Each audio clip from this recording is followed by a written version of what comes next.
Всем привет! Новый ролик. И наносить мы будем сегодня венецианскую штукатурку. У нас, по-моему, на канале венецианской штукатурки еще нет. Давайте будем вместе наносить. Я буду комментировать. Смотрите, вот эта краска. Кто смотрит наши ролики часто, он, наверное, думает, что же это за бесконечная такая краска, когда же она у них закончится.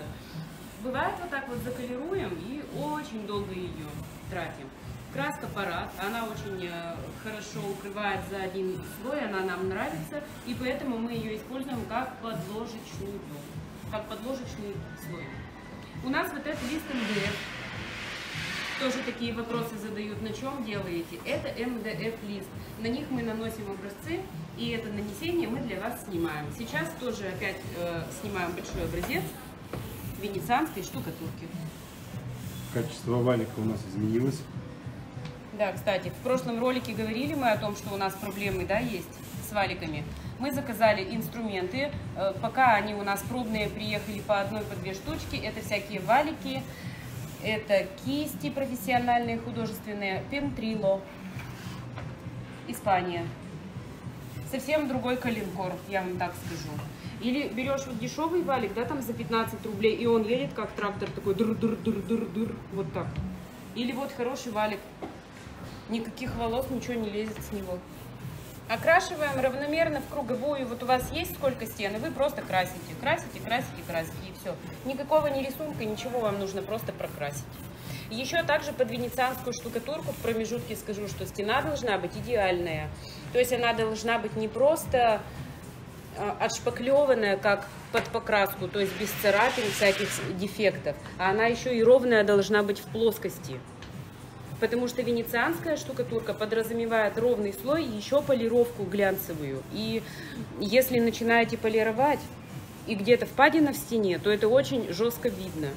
Поэтому, кто желает венецианскую штукатурку, позаботьтесь, пожалуйста, о подготовке стен. Все промежуточные слои мы грунтуем. Мы стену штукатурим, у нас должна быть хорошая плоскость.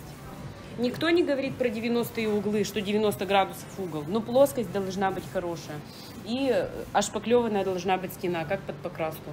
Все, что мы сейчас будем наносить, это тоненько. Все слои будут тоненькие. Валик прямо песня, смотрите. Да, валик хороший. Тут никак не поспоришь. Ладно, сам красив. Можно его положить, прийти, и он такой взял, покрасил. Приходишь, и уже все покрашено. Убрать? Это, кстати, шутка была, а то мало ли кто поверит, что приходишь, все покрашено.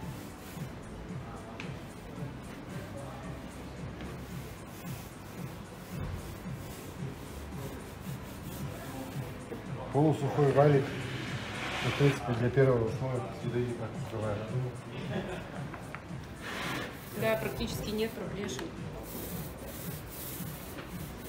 То есть это не говорит о том, что надо краску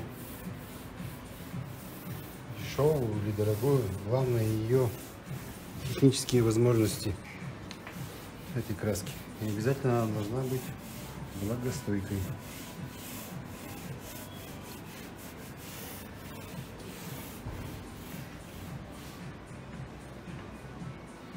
О красках у нас на канале есть ролик. В чем разница между красками?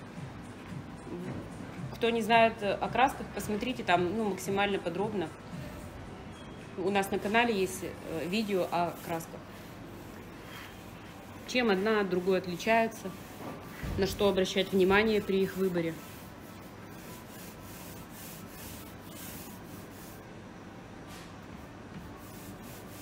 После окрашивания мы ждем высыхания.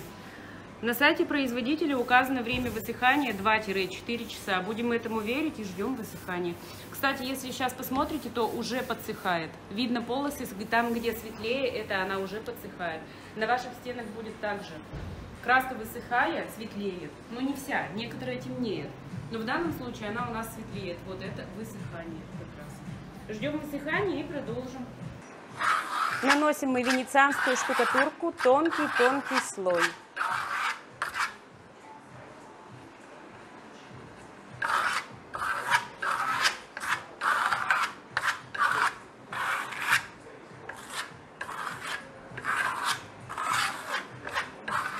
Прямо такой тоненький, из-под нее фон даже просвечивает.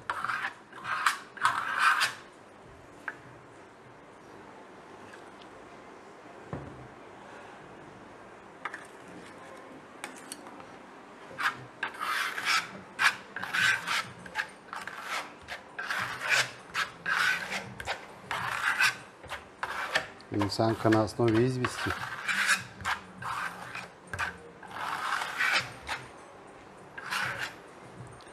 Про качество стен. То есть, чтобы ничего не было. Чтобы они были идеальные. Да, каждая катышка, каждая царапинка, она будет видна, как дефект. И уголочки сразу внутренние, наружные не забываем.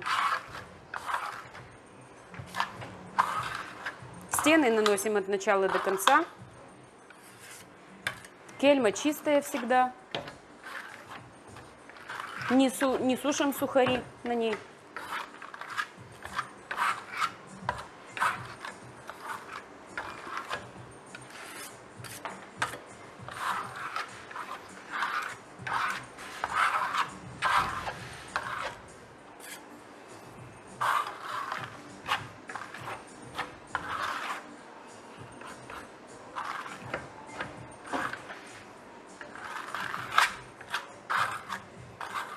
Мы делаем очень много образцов. У нас в день образцов новых, ну, не знаю, мне кажется, штуки 3 в день мы делаем.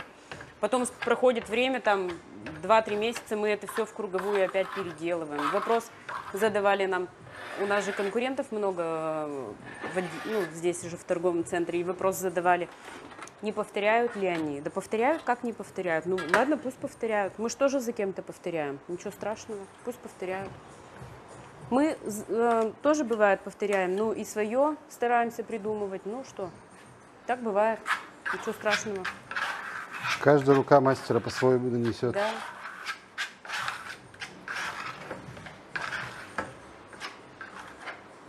Мы, в общем-то, не огорчаемся вообще даже ни разу. Наших образцов лучше нету все равно. Так что вот. Это последний слой или еще что-то будет? Сейчас нет, будет на финише будет замша. Перед замшей будет прорисовка. А здесь сейчас посмотрим, как укроют первый слой. Если будет недостаточно, то добавим еще один.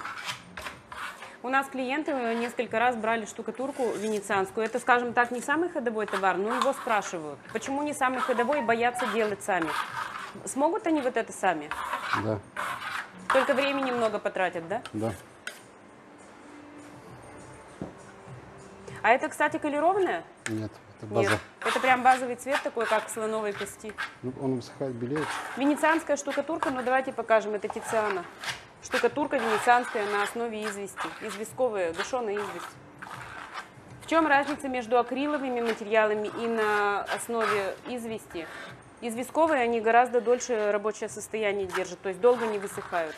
Можно работать, поправлять, соединяться легче, опять же. Ну, то есть участок с участком, когда наносим, легче известковые идут. Ну, стоит они дороже тоже, что многих пугает. Хотя Ну, ради... на венецианке-то это как бы... Тут расходы-то. Ну да, тут расход-то маленький. С другой стороны, Кстати, если... Вот эта баночка 300 грамм. Тут у нас 2,5 квадрата. Мы даже ее не истратили. Да и, честно говоря, когда дело идет в собственных трудозатратах, говорите, разница там в 1500 рублей не очень актуальна, потому что очень-очень трудно делать, если штукатурка быстро высыхает. Не успеваешь и нервничаешь, потом на первой же стене некоторые сходят с дистанции. У нас, кстати, много клиентов, кто делают действительно самостоятельно. И молодцы они. Еще бы их научить, знаете, фотоотчет присылать. Чтобы они нам фотки присылали, а мы бы их у себя в группе ВКонтакте выкладывали. Что с нашей помощью сделано. Вот такие объемы. По 2 этажа дома делают. Самостоятельно наносят. Баночку подать?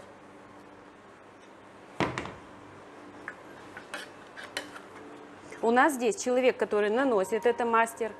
Здесь у нас комментатор, это я, который тут под руку все время. И оператор. И никто не может понять, что Роман просит ему баночку подать. Ну, на стене гораздо удобнее наносить, чем Ну на да, лежачем. да, на стене, конечно, легче.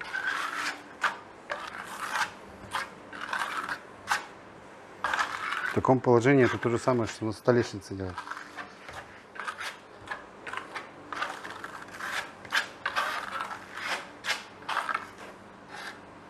Ну а кто пробовал на столешнице хоть раз наносить такие материалы, как микроцементы там, или арт-бетоны, тот, наверное, меня поймет, что здесь совсем другое давление руки, совсем другое движение. То есть не как на стенах. Мы на этом слое стараемся сделать идеально. Нет. Нет? Это упрощенная венецианка для Для новичков. новичков и чайников. Да. Ждем высыхания, поджимаем. И я думаю, что первого слоя прямо нам и хватит. Чтобы ее не шкурить, мы ее просто зажимаем. Тем самым, поджимая вот эти верха, мы убираем наплывы лишние. Ненужные части, переходы от кельмы небольшие. Вот, например, вот здесь вот есть. И вот это вот убирается как раз поджатием. Вот смотрите, вот такой вот наплыв не нужен нам на финише. Вот такой. И вот он убирается. Излишки.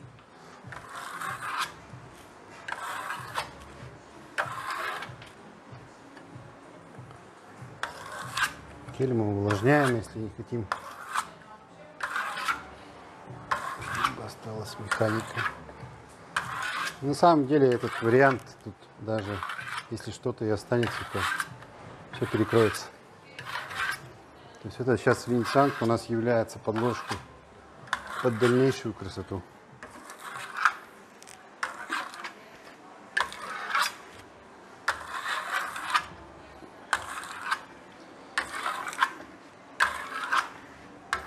Все свои огрехи сейчас мы, грубо говоря, спрячем, подожмем.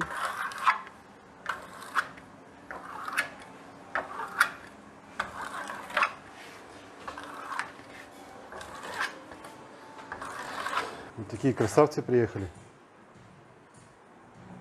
Это тот же инструмент, пентрила, кисти. Будем использовать, пробовать, тестировать, ну, заодно и вам. Очень удобно, пока вот, ну, первичное ощущение руки лежит прямо в кисти, очень приятно. Мы сейчас прожилки рисуем. Да, Какая у них логика? никакой. Ну, то есть люди как должны рисовать? Как голова говорит, так и рисуйте. Я вот, допустим, у меня есть царапка от краски недосохшей. Я ее перекрою сейчас. Я вот здесь же беру. Вот она тут и должна быть. А должна немножко рука как бы дрожать? Это придаст жизни, да, полосе? Да.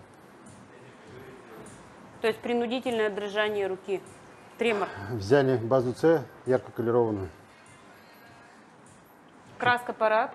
Чуть-чуть добавили воды. Была двухтональность. Вот у нас нулевочка. Можно, конечно, и по интереснее объем взять. Нулевочка это что? Это кисть нулевка. А.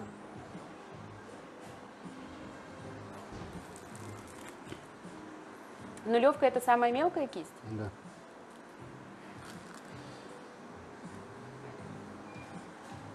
Так, логики никакой нет в прорисовке прожилок вот этих вот, но, судя по всему, есть, потому что я вижу, что некоторые проплешинки обводятся, то есть идет линия по царапкам, по переходам цветов. Ну, допустим, вот так вот.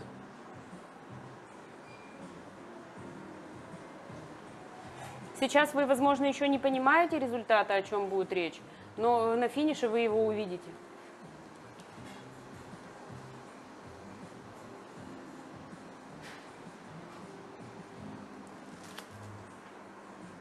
Так, орел получился, вижу.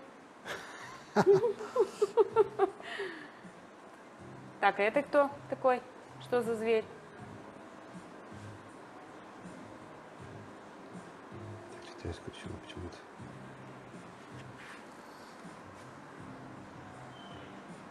О, какая красивая кисточка, да? Вот для чего. Угу.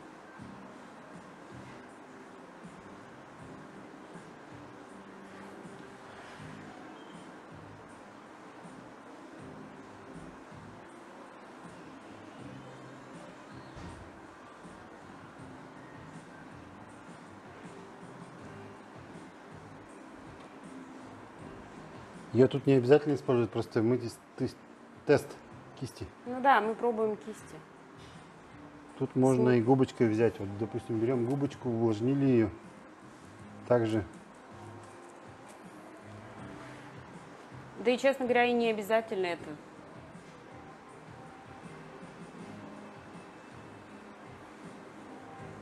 Там взяли другой конец и чуть-чуть растамповали его.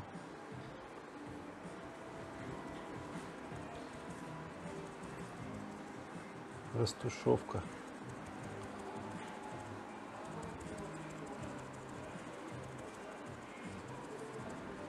Это показывает, что это так же.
Здесь особо комментировать нечего, вы просто смотрите, наблюдайте, как это происходит. Здесь работает кисть, работает губка, то есть все, что вот у вас взбрендило в голову, вот так вот наносим.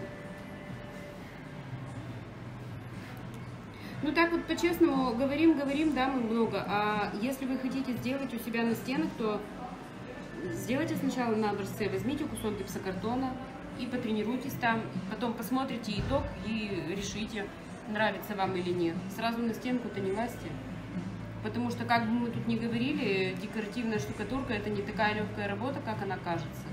Есть действительно простые варианты, есть посложнее, но в любом случае нужно приложить усилия и потратить время свое. Поэтому берите кусок гипсокартона и пробуйте.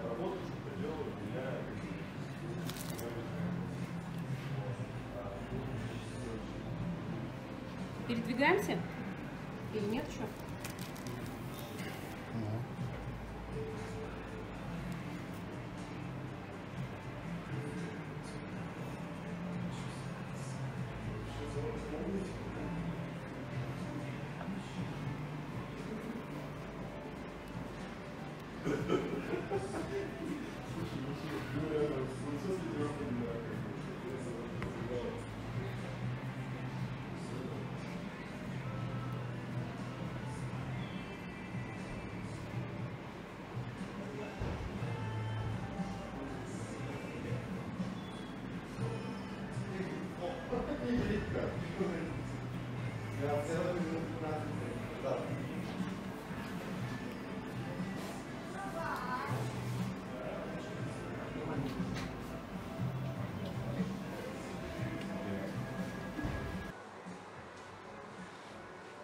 Получается, у нас образец будет делиться на две части. Верх будет немного один, а низ будет немного другой.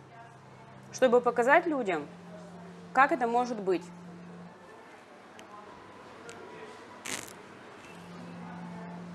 Мы вообще, судя по всему, скоро перейдем уже вот на такие образцы. Маленьких, наверное, уже оставим мало.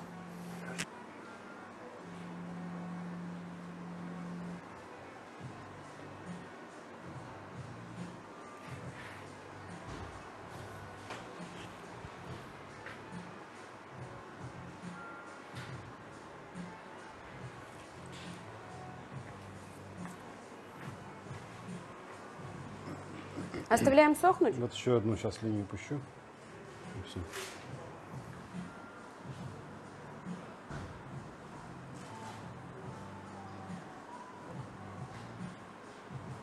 Какая красивая кисточка, но надо же.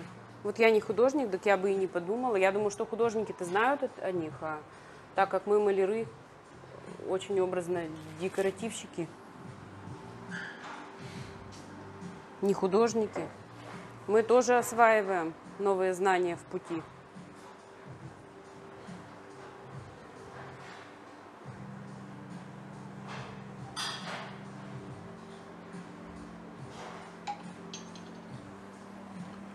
Все сохнет. Так, полностью высохло, да? Да, чуть-чуть приполировываем. А для чего? Выявить нашу прорисовку. То есть при полировке все цвета проявляются. А, ярче встают цвета, да. Точно. Тряпочки нет, придется рукой. Надо тряпочку? Хотелось бы. Тут же есть То у есть вас вот. специально обученный человек, который подносит тряпочки. Да, ярче встает.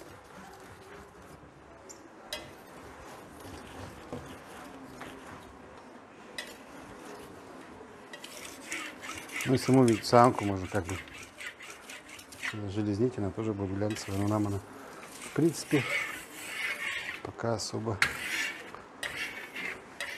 Вот моя любимая кельма Паван с деревянной ручкой. Ей много лет.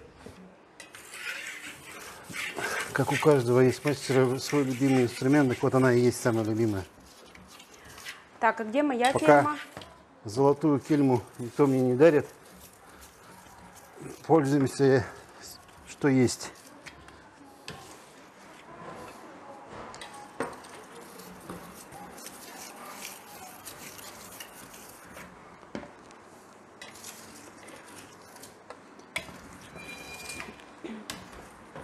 Ах, А моя кельма где? в деревне. А, Чуть-чуть сдернули. Ладно, что, с Богом, да, как говорится. Помолясь.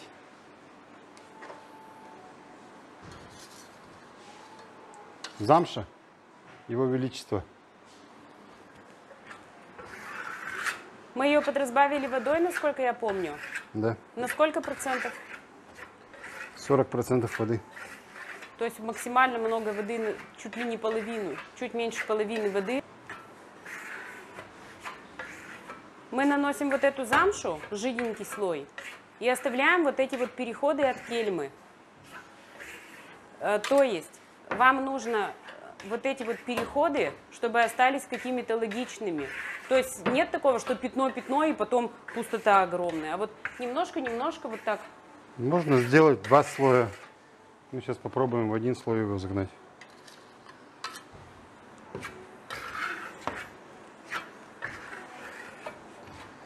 То есть замша вам позволяет мрамор имперадор, так называемый, воплотить на стене с прорисовкой. Вручную это будет очень трудоемко.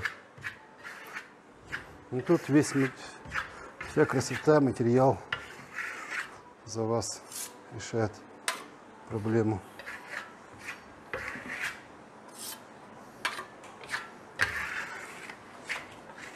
Вот эти прожилочки, которые вы сейчас видите, они так и останутся на стене. Поэтому имейте в виду, там, где вы оставляете прожилку, смотрите сразу, нравится она вам или нет. И пока сыро, Вы можете добавлять и убавлять. Также на второй слой можно будет нанести дополнительно. То есть тут главное, чтобы их не было очень много ненужных. Если захотите добавить, вы добавите. Получается здесь прорисовка, вот эти полосы. Цвета, конечно, нужно будет подбирать. То есть вы можете выбирать цвета. Мы сейчас делаем для видео, чтобы было максимально видно. И у нас получается прорисовка как под дымкой такой, под мраморной.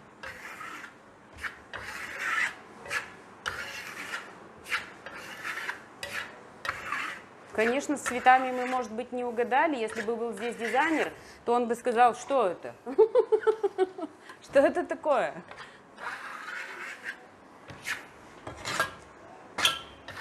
Это вариант нанесения, вот что. Как я вам и говорил, простейший способ. Вот простейший способ — это именно и есть эффект замши. Она позволяет нанести и новичкам в этом деле. Подсохшее убираем обязательно. У нас должен быть постоянно влажный край.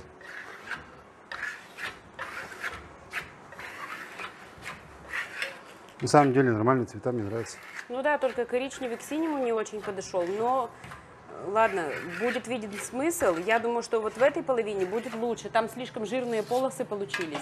Но кому-то, может быть, понравится. Иногда наше мнение не совсем совпадает с мнением наших покупателей. То есть то, что мы сделаем, и нам хочется срочно замазать, приходит тут же клиент и говорит: о, как красиво. Можно в другую сторону.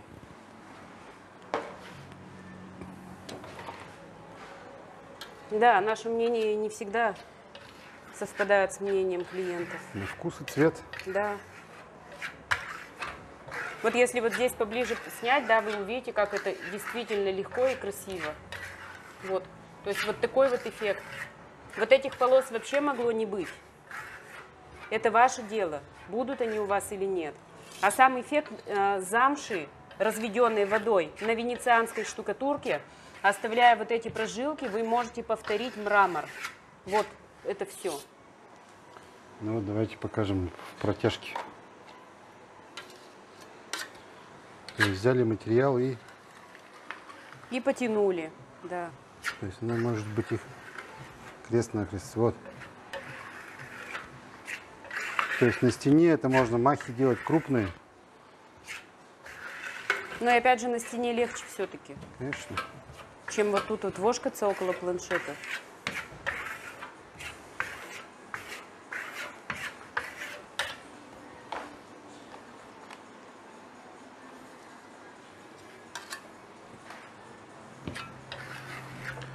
Здесь нет никакого подсыхания и тому подобное. То есть вы можете прорисовать единоразово жилы, которые вам нравятся, дать ему подсохнуть, уйти пообедать и дальше продолжить. То есть вот смотрите, мне не нравится, у меня тут потертость пошла. Все, я ее перекрыл. Сейчас материал возьму.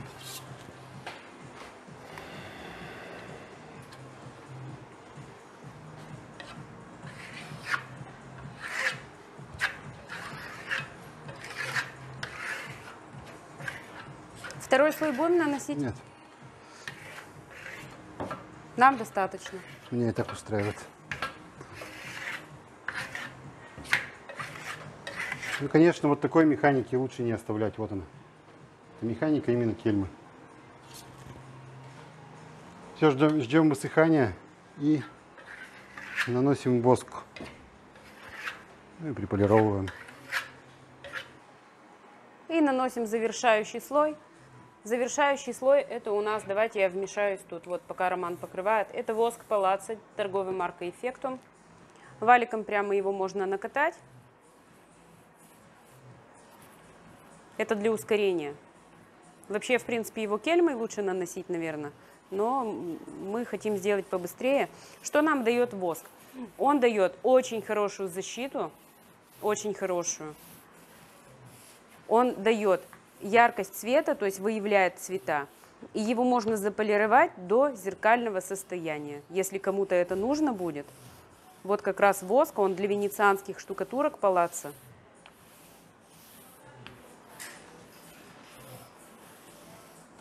То есть он более становится выраженный рисунок, фактура.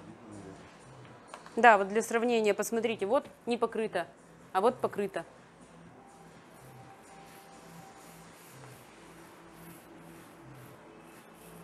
Матовая поверхность.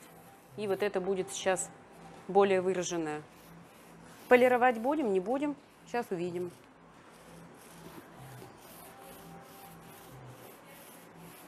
Дадут покупатели, так будем, не дадут, так не будем. Да, мы же находимся...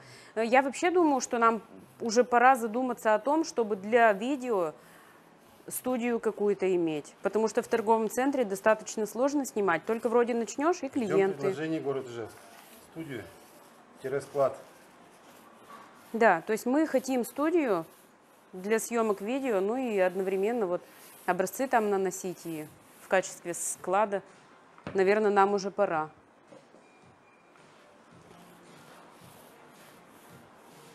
Потому что приходится прерываться часто.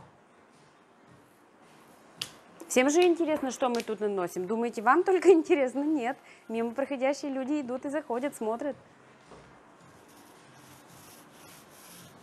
Да и вообще освещение выставить и звук, да, жалуются зрители, бывает, что у нас звук порой в торговом центре, то есть где-то шумы посторонние. Или мы на улице последнее время снимали, там ветер попадает в микрофон. Конечно, если бы студия, то было бы легче. Ну вот, я думаю, что в скором времени увидите нас в новом помещении.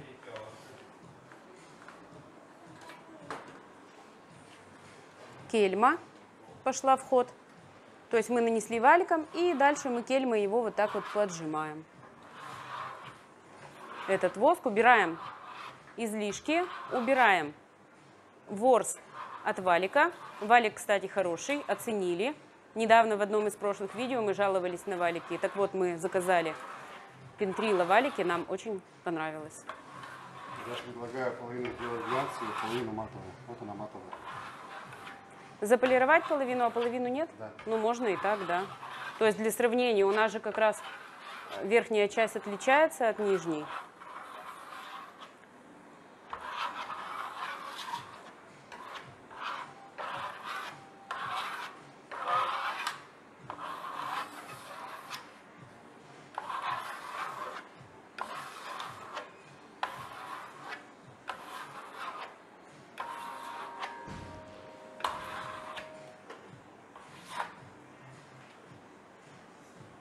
Ничего не вижу.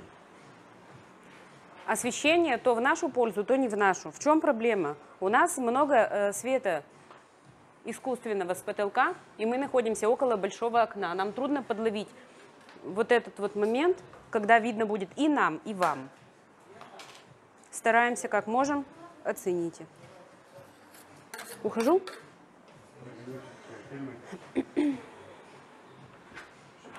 Точно избежать косяков. Она уже гладенькая, я просто...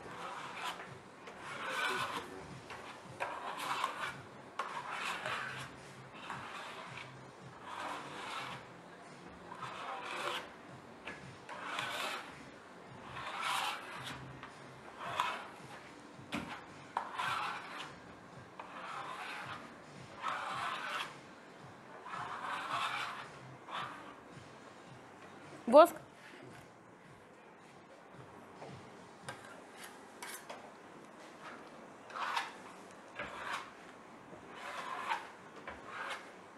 Расход воска венецианского в среднем выходит 100 грамм на квадратный метр.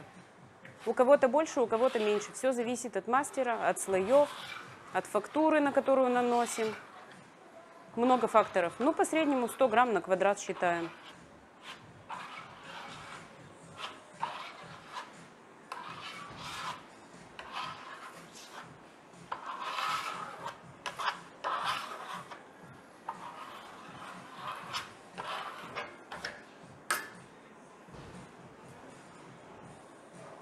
А полировать мы будем когда? Через 30 минут. Чуть позже, да? Через 30 минут полировать будем. Мы дадим немножко воску. Ну, рекомендовано, наверное, подольше ждать, но у нас экстремальные условия. Ну да.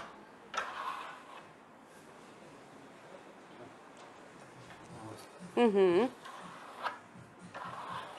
Я зоркий глаз, иду смотрю. Где чего.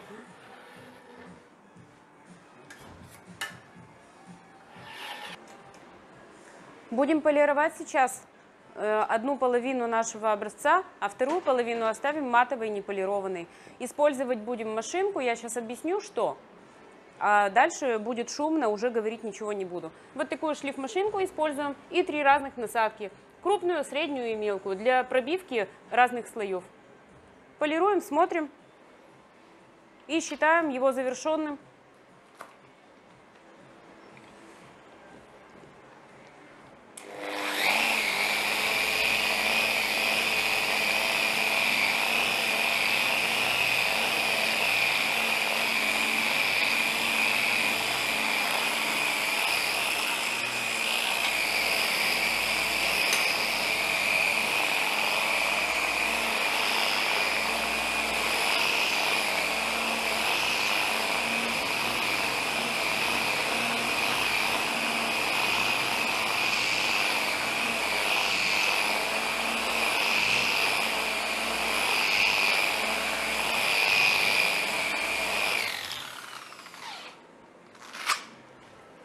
Меняем шубку на помельче.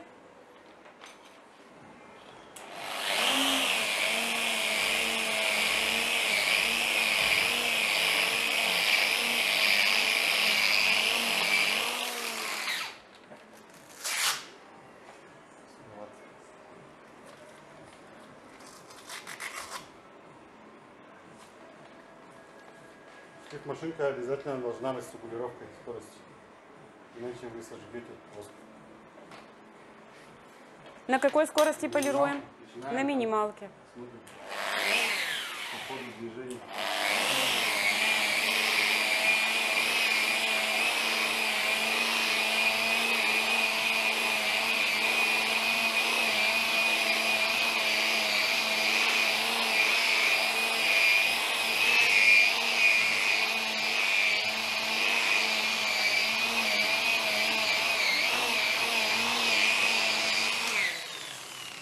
До фанатизма можно. Да, давайте не будем до фанатизма. Смотрите, он уже и так уже очень красивый и блестит. Зацените. Не забывайте поставить лайк, мы стараемся для вас. Обязательно подпишитесь на наш канал.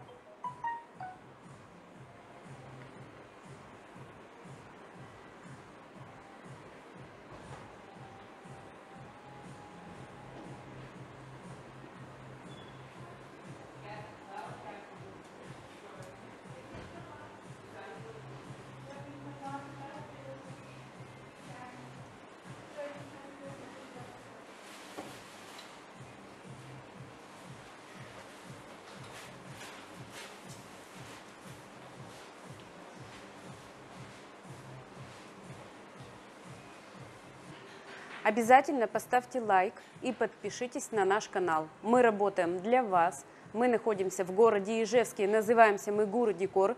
Все, что мы показываем, все материалы можно приобрести у нас. Ссылки для связи с нами есть в описании. Пользуйтесь, пожалуйста, ими. Мы вас можем консультировать, поможем вам рассчитать, подобрать цвета, все поможем. Отправляем в любой регион. Всем пока, надеюсь, вам понравилось.